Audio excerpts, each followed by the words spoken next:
অনেকদিন পর আমি আমার মার বাসায় যাচ্ছি আর আজকে কারা কারা আসবে আমাদের বাসায় সেটাই আপনাদের সাথে শেয়ার করবো আর সারাদিন কি কি করলাম সবাই মিলে ফ্যামিলির সবাই একসাথে হলে কি কি হয় সেটা আপনাদের সাথে শেয়ার করব। তো সকাল সকাল উঠে আসলে সকাল না তখন দুপুরই হয়ে যাচ্ছিল কারণ আমি অনেক লেট নাইটে ঘুমাই, সকালে উঠতে পারি না, অনেক কষ্ট হয়ে যায়। তারপর বাসায় নানান ধরনের কাজ থাকে, এগুলা শেষ করে আস্তে আস্তে প্রায় দুপুর হয়ে গেছে। তো বাসায় এসে দেখি আমার মা অলরেডি রান্না প্রায় শেষের দিকে করে ফেলছে, আমি এসে একটু নাড়াচাড়া করতেছিলাম। আমি প্রায় 2.5 মাস পরে আমি বাসায় আসলাম। প্রথম রিজন হচ্ছে আমি একটু ব্যস্ত, সময় বের করতে পারতেছিলাম না বিভিন্ন কাজের কারণে। দ্বিতীয়ত আরেকটা কারণ আছে, সেটা আমি আপনাদের সাথে এখন শেয়ার করতে পারবো না, সেই কারণে আসলে বেশিরভাগ আসা হয় নাই। তো এসে আমি তরকারি টরকারি নাড়তেছিলাম, এটা আপনাদের সাথে শেয়ার করার জন্য। না হয় মার বাসায় আসলে আমার একদমই কিছু করতে ইচ্ছা করে না, কিন্তু বাসায় একা একা অনেক কিছুই সামলাই। এখানে কষানো মাংসের থেকে আমার মা মাংস উঠাই দিচ্ছিল, মনে হচ্ছিল কুরবানি ঈদ।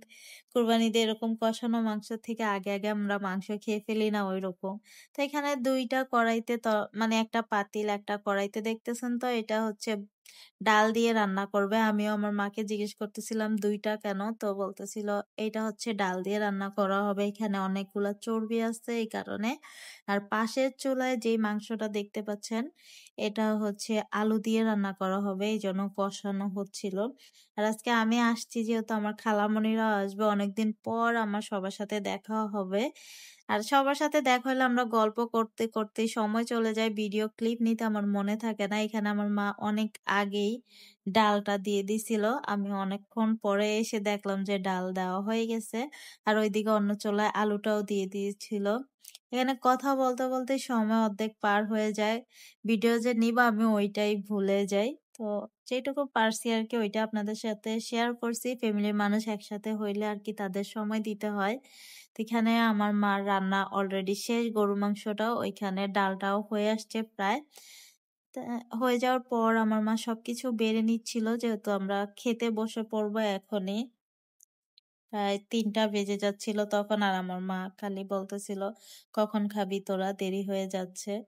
এখানেই দেখেন গরু মাংসটা কালার দেখেই খেয়ে ফেলতে ইচ্ছা করতেছে, তাই না? আর আমার অবস্থা দেখেন, আমি অর্ধেক খাওয়ার মধ্যে ভিডিও শুরু করছি, আসলে আমার মনেই ছিল না যে আপনাদের সাথে এই ক্লিপটা একটু শেয়ার করি।